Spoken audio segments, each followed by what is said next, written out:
Hello नमस्कार दोस्तों, स्वागत है आपका अपने YouTube चैनल विजय की ओर पर। तो अपनी हिंदी कक्षाओं की जो श्रृंखला चल रही है उसमें अपनी 11 क्लासेस हो चुकी हैं। तो आप उन क्लासेस को भी देख सकते हो, यानी अपनी जो हिंदी क्लासेस की जो श्रृंखला चल रही है उसमें शॉर्ट रिवीजन के तौर पर अपनी क्लासेस चल रही हैं।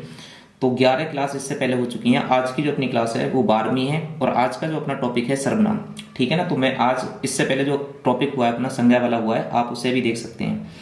तो आज अपने करते हैं सर्वनाम की क्लास को। ठीक है ना। तो सर्वनाम देखते हैं आज क्या होता है, किस तरह से, कितने प्रकार के होते हैं ये सब चीज़ें, और किस तरह के क्वेश्चन अपने सर्वनाम से आते हैं, तो वो सब चीज़ें आज देखेंगे। तो अगर बात करें सर्वनाम की, तो सर्वनाम का मतलब क्या होता है। तो सर्वनाम का जो शाब्दिक अर्थ होता है, ठीक है ना, सबसे पहले आपको समझना है कि इसका जो शाब्दिक अर्थ होता है, तो शाब्दिक अर्थ क्या होता है। शाब्दिक अर्थ होता है सबका नाम। ठीक है ना। शाब्दिक अर्थ क्या होता है, सबका नाम। शाब्दिक अर्थ क्या होता है, सबका नाम। अगर मैं एक थोड़े से एग्जाम्पल की बात करूं, तो जैसे मैं एक एग्जाम्पल ले रहा हूं, ठीक है ना, जैसे राम पढ़ता है। ठीक है ना, राम पढ़ता है, और फिर मैंने ऐसे लिखा राम बाजार जाता है। राम बाजार जाता है। ठीक है। फिर मैंने लिखा फिर राम घर आता है।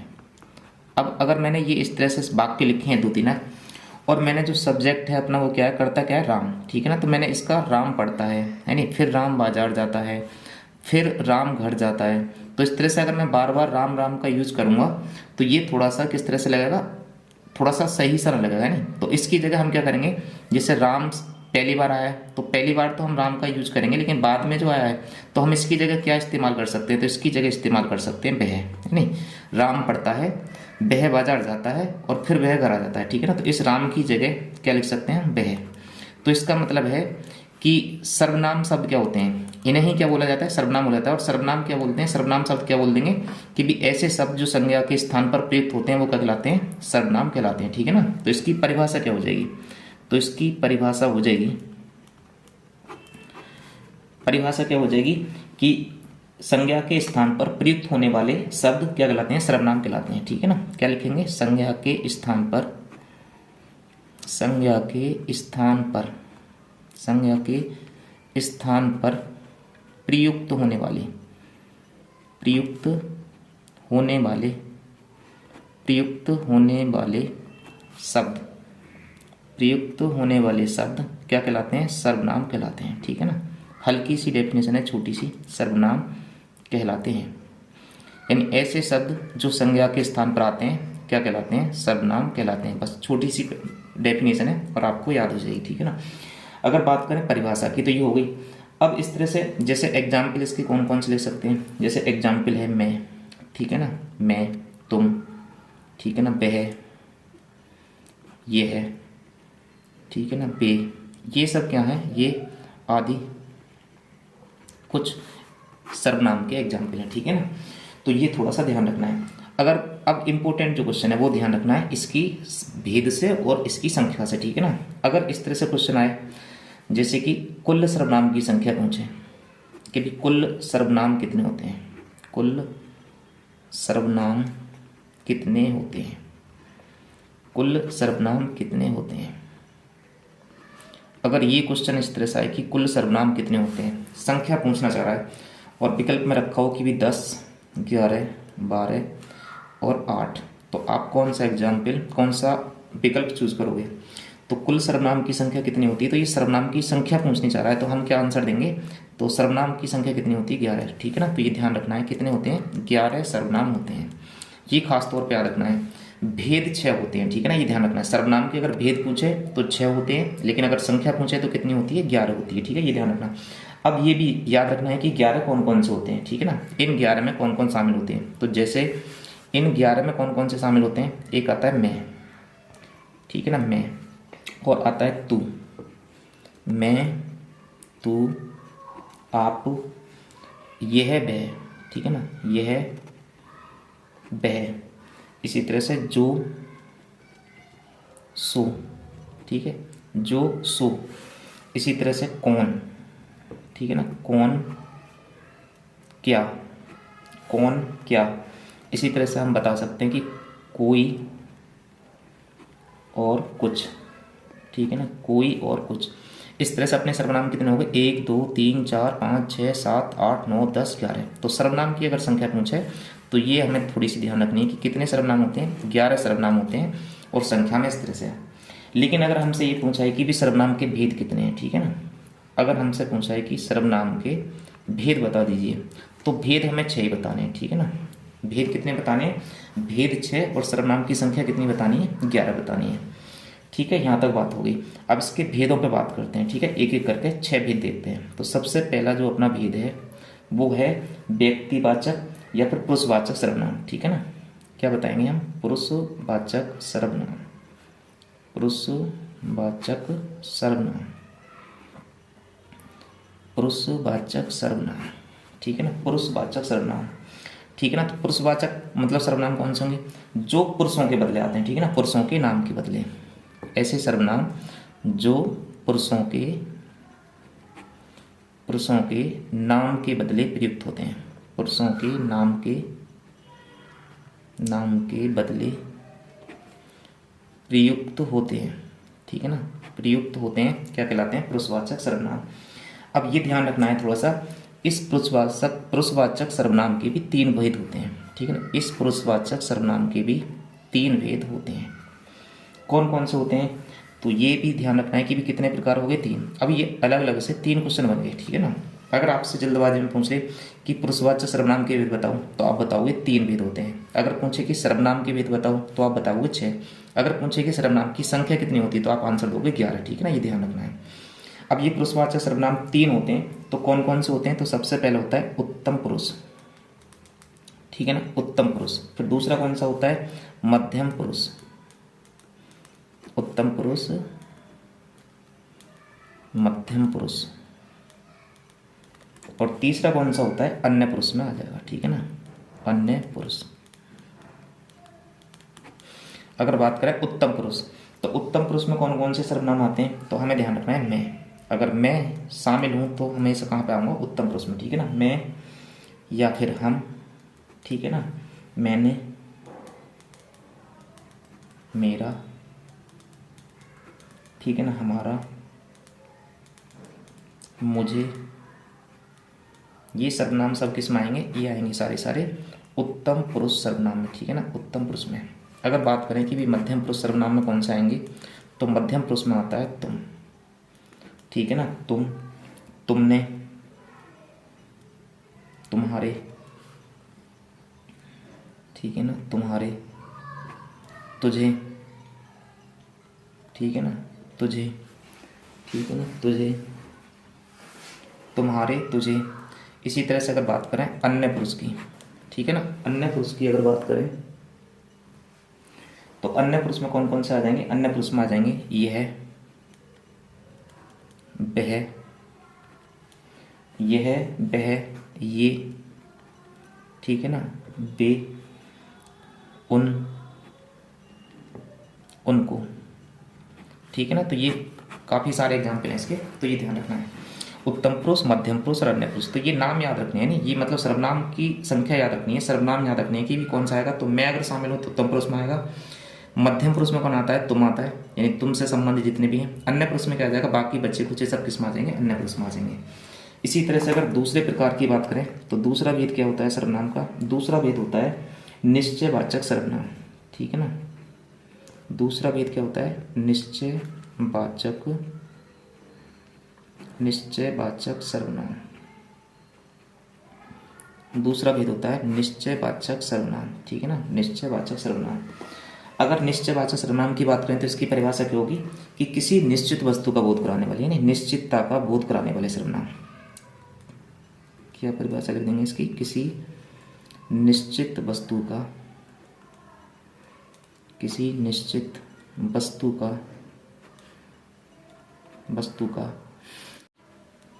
बोध कराने वाले सर्वनाम, ठीक है ना। ये कौन से हो जाएंगे कि किसी निश्चित वस्तु का बोध कराने वाले सर्वनाम क्या कहलाएंगे, निश्चयवाचक सर्वनाम कहलाते हैं, ठीक है ना। अब ये कैसे निश्चितता का बोध कराएंगे, तो एक एग्जाम्पल समझते हैं, ठीक है ना। इसमें लिख ले रहे हैं कि यह मेरी पुस्तक है, ठीक है ना, यह मेरी पुस्तक है। तो इसमें क्या हो जाएगा, ये जो शब्द है ये है, ठीक है ना, ये सर्वनाम हो गया ये है। ये किसकी तरफ इशारा कर रहा है, पुस्तक की तरफ, और ये निश्चितता की तरफ बता रहा है कि यह ये किसकी पुस्तक है, मेरी पुस्तक है। तो इससे क्या हो रहा है, निश्चितता का बोध हो रहा है। इसी वजह से ये कैसा हो जाएगा, यह निश्चयवाचक सर्वनाम हो जाएगा, ठीक है ना। निश्चयवाचक सर्वनाम में या तो यह आता है, नहीं यह आता है, या फिर वह, ये सब क्या हो जाएंगे, निश्चितता का बोध कराते हैं, ठीक है ना, ये ध्यान रखना है। ये बहुवचन बन जाएगा, बे मतलब इसका क्या हो जाएगा, वह, ये वे, इसके बहुवचन बन जाएंगे, ये है ये, यह का ये और वह का भी, ठीक है ना, ध्यान रखना है। तो ये चीज़ ध्यान रखनी है। निश्चयवाचक सर्वनाम में किसी निश्चित वस्तु का बोध कराने वाले सर्वनाम क्या कहलाते हैं, निश्चयवाचक। इसमें ये एग्जाम्पल हो गया, और भी एग्जाम्पल ले सकते हैं, ठीक है ना, वह घर, या वह मेरा घर है, ठीक है ना, वह मेरा घर है। निश्चयवाचक सर्वनाम को अन्य नाम से किस नाम से जाना जाता है, तो इसे अन्य नाम से भी जाना जाता है, यानी, और इसे बोलते हैं या निश्चितता का बोध कराने वाला सर्वनाम, ठीक है ना। क्या बोलेंगे, निश्चितता का बोध कराने वाला सर्वनाम, निश्चितता का बोध कराने वाला सर्वनाम। एक खास बात यहाँ पे नोट करके लिख लेनी है, ठीक है ना, ये बहुत ज़रूरी है, ठीक है ना। जैसे मैंने ऊपर एग्जाम्पल लिखा है, यह मेरी पुस्तक है, ठीक है ना, यह मेरी पुस्तक है, ठीक है, यह मेरी पुस्तक है। अगर ये मैंने एग्जाम्पल लिखा है, यह मेरी पुस्तक है, तो यहाँ पे यह और वह, ये कैसे हैं दोनों, कि ये दोनों हैं निश्चयवाचक सर्वनाम है। अगर मैं ये शब्द किसी संज्ञा से पहले लगा दूँ, यह और वह का अगर प्रयोग किसी शब्द, संज्ञा शब्द से पहले लग जाए, तो फिर वो क्या बन जाएंगे, फिर वो सर्वनाम न रहकर क्या बन जाते हैं, विशेषण बन जाते हैं, ठीक है ना, ये ध्यान रखना है। और वो क्या बन जाते हैं, सार्वनामिक विशेषण। तो ये खास तौर पर आपको याद रखना है। ये जैसे मैं एग्जाम्पल बता दे रहा हूँ अभी यहीं पर, ठीक है ना। जैसे मान लो ये मैंने लिखा था, यह मेरी पुस्तक है, यहाँ पे यह क्या है, ये निश्चयवाचक सर्वनाम है। अगर मैंने लिख दिया यह पुस्तक मेरी है, यह पुस्तक मेरी है, ठीक है ना, यह पुस्तक मेरी है। अब ये क्या है, पुस्तक संज्ञा शब्द है, संज्ञा शब्द से पहले क्या लगा हुआ है, सर्वनाम लगा हुआ है। तो यह जो शब्द हो जाएगा, यह क्या हो जाएगा, यह हो जाएगा सार्वनामिक विशेषण, ठीक है ना, सार्वनामिक विशेषण। जब हम विशेषण पढ़ेंगे तो वहाँ पर भी पढ़ेंगे सार्वनामिक विशेषण, ठीक है ना, जो विशेषण का एक भेद है, ठीक है ना, ध्यान रखना है। तो ये है। ऐसे ये दूसरा एग्जाम्पल था, वह मेरा घर है, तो यहाँ पे तो सर्वनाम है। अगर ये मैंने ऐसे लिख दिया होता कि वह घर मेरा है, वह घर मेरा है, तो इसमें संज्ञा शब्द क्या है, घर, और इससे पहले सर्वनाम का इस्तेमाल हो रहा है, तो ये शब्द क्या बन जाएगा, ये बन जाएगा विशेषण, ठीक है ना, ध्यान रखना है, विशेषण। और विशेषण भी कौन सा, सार्वनामिक विशेषण, ठीक है ना, सार्वनामिक विशेषण। अगर अनिश्चयवाचक सर्वनाम की बात करी जाए तो तीसरा टाइप अपना कौन सा हो जाएगा, तो तीसरा प्रकार है अपना, अनिश्चयवाचक सर्वनाम, अनिश्चयवाचक सर्वनाम, ठीक है ना। तीसरा अपना कौन सा प्रकार है, अनिश्चयवाचक सर्वनाम, ठीक है ना। तो जैसे निश्चयवाचक सर्वनाम हमने पढ़ा, तो इसका मतलब क्या होता है कि भाई निश्चितता का बोध कराने वाला। तो इससे हमें क्या पता चलेगा, अनिश्चितता का बोध होगा, ठीक है ना। और ऐसे अनिश्चयवाचक सर्वनाम कौन से हैं, तो या तो है कोई, ठीक है ना, कोई और कुछ। ये सर्वनाम दो कैसे हैं जो अनिश्चितता का बोध कराते हैं, ये हमें ध्यान रखना है, कोई और कुछ। और निश्चयवाचक सर्वनाम में कौन आए थे, यह और वह, ठीक है ना, ध्यान रखना है। तो कोई जो हो जाएगा अनिश्चयवाचक सर्वनाम होगा, जब कुछ, ये थोड़ा सा ध्यान रखना है कि जो कोई आता है वो किसके लिए ज़्यादातर आता है, सजीव के लिए, हम इसे इस्तेमाल करते हैं सजीव के लिए। और जो कुछ आता है, कुछ का इस्तेमाल कब करते हैं, कुछ का इस्तेमाल करते हैं हम निर्जीव के लिए, ठीक है ना, निर्जीव शब्द के लिए। कुछ का इस्तेमाल कब करते हैं, निर्जीव के लिए। चलो एग्जाम्पल देखते हैं। नहीं, जैसे मान लो कहीं पे भी लिख रहा है कोई बुला रहा है, ठीक है ना, कोई बुला रहा है। अब इस एग्जाम्पल में हमें ये ना पता चले कि कौन बुला रहा है, ठीक है ना। तो यहाँ पे इससे क्या बात हो रही है, इससे ये बात सिद्ध हो रही थी कि अनिश्चित है, कोई बुला रहा है, अब पता ना कौन बुला रहा है, तो लेकिन होगा कोई ना कोई सजीव, ठीक है ना। इसी तरह से अगर बात करें कि कमरे में कुछ है, कमरे में कुछ है, ठीक है ना, कमरे में कुछ है, तो ये कुछ क्या है, अनिश्चितता का बोध कराता है, हमें पता ना कि क्या है, ठीक है ना। तो ये ध्यान रखना, ये इस तरह के अगर वाक्य आते हैं तो किससे संबंधित होंगे, अनिश्चयवाचक सर्वनाम से। अगर चौथे सर्वनाम की बात करें तो जो चौथा प्रकार होता है वो होता है अपना संबंधवाचक, ठीक है ना। कौन सा होता है, संबंधवाचक सर्वनाम, संबंधवाचक सर्वनाम, संबंधवाचक सर्वनाम। अगर संबंधवाचक सर्वनाम की बात करें तो ये क्या करता है, ये जिस सर्वनाम से किसी दूसरे सर्वनाम से संबंध स्थापित हुआ नहीं, यानी ये सर्वनाम कैसे होंगे, संबंध बताने वाले। यानी इसमें अगर परिभाषा लिखना चाहो तो आप लिख लो कि भी जिस सर्वनाम से किसी दूसरे सर्वनाम के साथ, किसी दूसरे सर्वनाम के साथ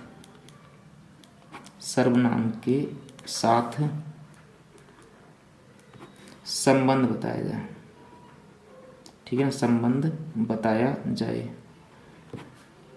तो वो सर्वनाम क्या कहलाएंगे, हमारे संबंधवाचक। यानी संबंध बताने वाले शब्द क्या कहलाएंगे, संबंधवाचक सर्वनाम, ठीक है ना। अब संबंधवाचक सर्वनाम किस तरह से संबंध बताएंगे, तो इनके एग्जाम्पल समझते हैं अपने। एग्जाम्पल कैसे, जैसे जिसकी लाठी उसकी भैंस, ठीक है ना, जिसकी लाठी उसकी भैंस, ठीक है ना, उसकी भैंस। तो ये क्या हो जाएगा, जिसकी और उसकी, ये कैसे हो जाएंगे, आपस में संबंध बता रहे हैं नहीं। अन्य संबंधवाचक सर्वनाम में वैसे आते कौन से हैं, जैसे जो और सो, ठीक है ना, जो और सो ये आते हैं। ऐसे आ जाएगा जो आया है, जो आया है, ठीक है, सो जाएगा, सो जाएगा। तो ये भी क्या हो जाएंगे, आपस में संबंध बता रहे हैं, जो और सो, ठीक है ना। इसी तरह से अगर अन्य एग्जाम्पल की बात करें, जैसा बोगे, जैसा बोगे वैसा काटोगे, ठीक है ना, वैसा काटोगे। तो ये सब कैसे हो जाएंगे, ये वाक्य सारे एग्जाम्पल हो जाएंगे संबंधवाचक सर्वनाम के उदाहरण, ठीक है ना। तो ये सब उदाहरण कैसे हैं, संबंधवाचक सर्वनाम के। इसी तरह से अगर बात करें चौथे सर्वनाम की, तो अपना चौथा सर्वनाम कौन सा है, प्रश्नवाचक सर्वनाम, ठीक है ना। कौन सा है, प्रश्नवाचक सर्वनाम, प्रश्नवाचक सर्वनाम। इसके नाम से ही सीधा सा पता चल रही है कि प्रश्नवाचक सर्वनाम कौन से होंगे, जिससे प्रश्न करने वाले, ठीक है ना, प्रश्न करने के लिए जो प्रयुक्त होते हैं, प्रश्न करने वाले सर्वनाम, प्रश्न करने वाले सर्वनाम। यानी इनसे क्या होगा, प्रश्न का भाव पैदा होगा, प्रश्न के बारे में या प्रश्न करने के लिए प्रयुक्त होने वाले जो सर्वनाम कहलाएंगे वो कैसे कहलाएंगे, प्रश्नवाचक सर्वनाम, ठीक है ना। अब इसमें कौन कौन से आते हैं, तो इसमें एक तो आता है क्या और एक आता है कौन, ठीक है ना, क्या और कौन। तो कौन तो दिखाएगा सजीव के लिए और क्या दिखाएगा निर्जीव के लिए। जैसे कि कौन पढ़ा रहा है, ठीक है ना, कौन पढ़ा रहा है, तो ये किसका, प्रश्न का बोध हो रहा है, और कौन पढ़ा रहा है, कोई सजीव होगा नहीं, ठीक है ना, इस तरह से। इसी तरह से आ जाएगा कमरे में क्या है, तो ये भी क्या हो जाएगा, प्रश्न का बोध हो रहा है। तो यहाँ पे क्या और कौन, ये कैसे हो जाएंगे, प्रश्नवाचक सर्वनाम के उदाहरण हो जाएंगे, ठीक है ना। इसी तरह से अगर बात करें जो अपना छठा टाइप है सर्वनाम का, वो है निजवाचक सर्वनाम, ठीक है ना,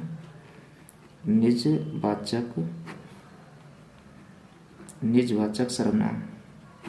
अगर निजवाचक सर्वनाम की बात करें तो ये सर्वनाम कैसा है, जिस सर्वनाम का प्रयोग वाक्य के कर्ता के लिए खुद किया जाए तो वो कहलाता है निजवाचक सर्वनाम, ठीक है ना। अब इसकी परिभाषा लिखने चाहो तो लिख लो, जिस सर्वनाम का प्रयोग, जिस सर्वनाम का प्रयोग,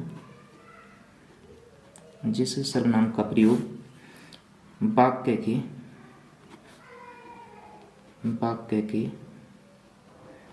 कर्ता के लिए, वाक्य के कर्ता के लिए किया जाता है, नहीं, वाक्य के कर्ता के लिए किया जाता है, किया जाता है। तो ऐसे जो सर्वनाम होंगे वो कैसे कहलाएंगे, वो कहलाएंगे निजवाचक सर्वनाम, ठीक है ना। एग्जाम्पल से समझते हैं, ठीक है ना। एग्जाम्पल आपको ज़्यादातर याद रखना है, एग्जाम्पल आप याद रखोगे तो आराम से आप इन्हें आराम से पकड़ पाओगे, ठीक है ना। जैसे कि भी एग्जाम्पल ले रहे, वह अपना कार्य अपने आप करती है, ठीक है ना, वह अपना कार्य वह अपना कार्य अपने आप करती है, अपने आप करती है। वह अपना कार्य अपने आप करती है। तो यहाँ पे ये जो शब्द हो जाएगा अपना हो गया, अपने आप हो गया, ठीक है। ये शब्द कैसे हो जाएंगे? निजवाचक, ठीक है ना। और एग्जाम्पल ले सकते हैं, वह अपना ही घर है, ठीक है ना। वह अपना ही घर है, ठीक है। तो ये अपना हो जाएगा, ठीक है ना। इसी तरह से अगर बात करें कि राम अपने कपड़े खुद या स्वयं धो लेता है, ठीक है ना। खुद धो लेता है, ठीक है। वह अपना खाना खुद बना लेता है। इस तरह से ये काफ़ी एग्जाम्पल हो जाएंगे। तो यहाँ पे क्या हो जाएगा? अपने और खुद या स्वयं, ठीक है ना। ये कैसे हो जाएंगे? निजवाचक सर्वनाम हो जाएंगे, ठीक है ना। ये ध्यान रखना है। अब थोड़ी सी एक बात नोट करके और याद रखनी है आपको, ठीक है ना। अपने ये 6 भेद थे, अपने कर लिए, ठीक है ना। अब आपको नोट करने वाली बात क्या है? एक होता है संयुक्त सर्वनाम, ठीक है ना। ये याद रखना है आपको, संयुक्त सर्वनाम। और संयुक्त सर्वनाम की जो व्याख्या करी है वो किसने करी है? वो करी है एक रूसी व्याकरण ने, ठीक है ना। कहाँ के व्याकरण करता है? ये रूसी व्याकरणकर्ता, ठीक है ना। ये रूसी व्याकरणकर्ता कहाँ के हैं? ये रूसी व्याकरणकर्ता कौन है? दीमसित्स, ठीक है ना। इनका नाम याद रखना है। क्या नाम है इनका?